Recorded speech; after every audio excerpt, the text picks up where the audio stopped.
Wherefore, Part 15. Alfred thinks he might be dreaming. He has some self-awareness, but events are unfolding with the logic of a dream, and he is not fully in control of his body. Further, that body is not his usual one.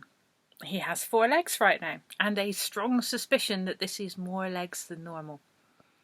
His face is tending to be closer to the ground than he thinks it ought to be, and he has just got excited about thick but still very tender teasel leaves on the edge of the field. He is eating the teasel leaves now. They are everything he had hoped for. The hedge is a small thing, and when he has finished eating he goes through it with ease. The others are following behind him. When he turns to look, he sees how big, majestic and beautiful his 3 cows are. He feels immensely proud of them. They all cross the road in the moonlight and head up onto the common, grazing as they go. It is so good to be here and to be moving in this way, to feel the power of body on earth, the weight and significance of self. He bellows at the sheer joy of this existence.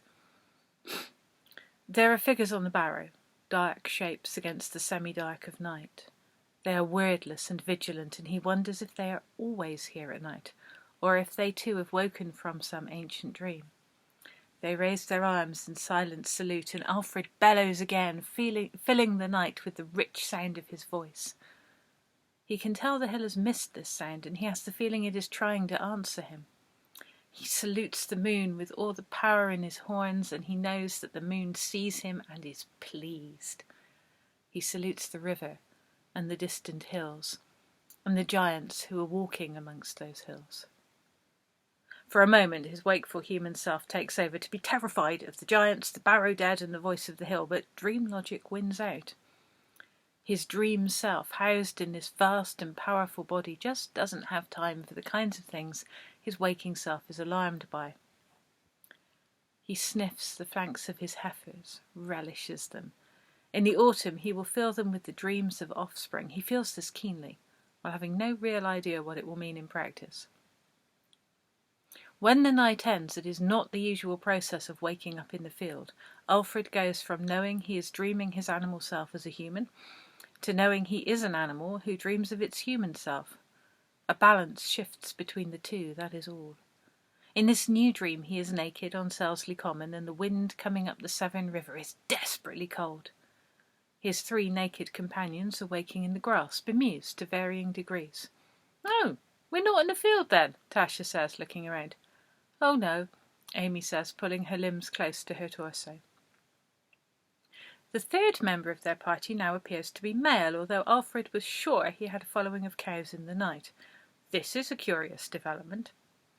Their new herd member appears to be in shock. Alfred finds that the urge to take charge is still very much with him. "Stay put, I'll fetch the car and bring it up here and bring you your clothes and the blankets." "Good plan," Tasha says. He knows she will take care of their latest arrival. As Alfred trots briskly back to the car, he feels oddly calm. This is just how it goes now, how life works. His monthly social meet-up with bonus nudity and confusion. Why fight it? He gets to the car without incident. Why fight any of this? Why resist the grand sweep of his emerging, shape-shifting nature? His herd need him to be strong for them, to be confident and giving. Why not simply be that person? He parks the car, pulls some clothes on, grabs bags for Tasha and Amy, and the blankets they brought along in case of new arrivals. His trio are waiting for him in the long summer grass. Waiting for him. As he returns to them, Tasha treats him to one of her soul-naked, big-eyed looks, and for the first time he isn't intimidated by it. If she wants him, why fight it? All these human rules that live in his head about how people are supposed to relate to each other seem daft in the light of his moon-drenched experiences. He has felt glorious. He has been wild and wonderful. There is no need to be afraid. Alfred hands out blankets and bags of clothes. "I remember what happened last night," he says. The 3 of them look at him with expressions on their faces that make him certain he never wants to go back to where he was before today. As the night evolved, no sleeping at all, Elizabeth does not get out of bed until after midday. She feels both luxurious and lazy after her night's adventures. The kitchen cupboards are a touch on the empty side, and she cannot face going shopping on an empty stomach. By this means she ends up throwing together some pastry and opening Simon's jar of runny jam. She still has some whipped cream, chocolates, and half a bottle of wine. One of the pleasures of living alone, Elizabeth finds, is not having to eat in line with other people's expectations. Sunlight catches on the jam, bringing out the warmth of its colour, making it look like amber or some other semi-precious jewel. It almost glows as she lifts the jar to look at it. She has the odd feeling that the jam itself is joyful right now, as though it wants to be cooked and eaten, wants to be on her tongue and in her mouth. It is a slightly obscene line of thought that suits her current mood well. She makes the pie, adding a generous amount of sugar to Simon's unambitious mix. The whole thing smells sublime, and as it cooks, her mouth waters. She starts on the wine and chocolate, but her body craves the pie with an intensity that is close to lust. At last it is ready for her. She transfers a hot and seeping slice onto a plate, applies a generous dollop of cream, and digs in. Without a doubt, it is the best pie she has ever made. It is sumptuous and slides down her throat like a fine innuendo. She feels the warmth of it pooling in her guts and stretching out to fill her entirely.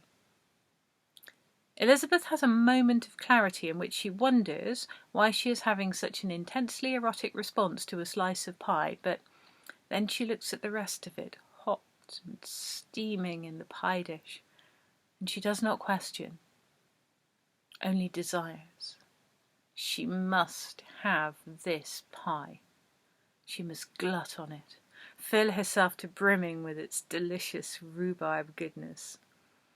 All she can do is pile on the cream and surrender her body entirely to the seductive powers of this captivating pudding. She eats it all, and her mouth is defined by its sweetness, and her loins are heavy with the feel of it. She is so full of this pie now that it is as if the pie has consumed her, and not the other way round. She closes her eyes, tips her head back, breathes deeply as the pie rapture overwhelms her. Can a woman be in love with a pie? Is this a thing?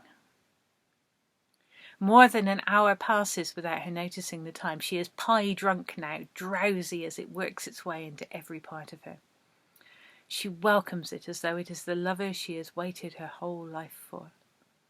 The pie does not disappoint, but takes her utterly and makes her its own. There is no jealousy or malice in what the pie does to her. The consciousness in the rhubarb does not understand her unique situation well enough to foresee the consequences. It wants her because it is in its nature to want. It consumes her by being consumed, for that is its nature and magic. There is no plan to own her exclusively or to break her heart. The rhubarb is not omniscient. Truly, it means well. But on this occasion, it has been part of a tragic error of judgment.